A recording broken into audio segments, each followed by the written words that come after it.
श्री स्वामी समर्थ. यावर्षी 4 ऑगस्ट रोजी आषाढ अमावस्या आलेली आहे. तिलाच आपण दीप अमावस्या किंवा दिव्यांची आवस असे म्हणतो. या दिवशी आपल्या घरातील दिवे स्वच्छ उजळून सायंकाळी पाटावर मांडून रांगोळी काढून यथासांग आपण पूजा करतो.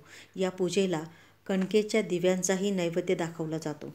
तसे करणे हे आपल्या परंपरेचा भाग आहे.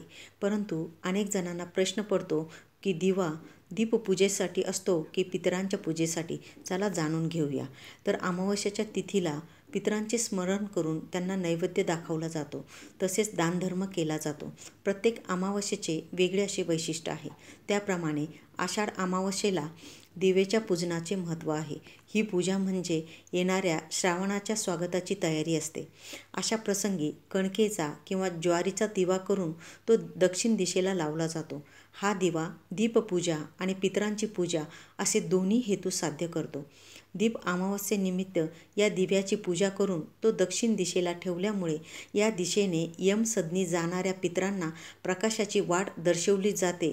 तसेच किड्या मुंग्यांच्या रूपाने दिव्यापाशी गोळा होणारे जीव ते कण खाऊन तृप्त होतात. हे अप्रत्यक्ष अन्नदान केल्यासारखे आहे.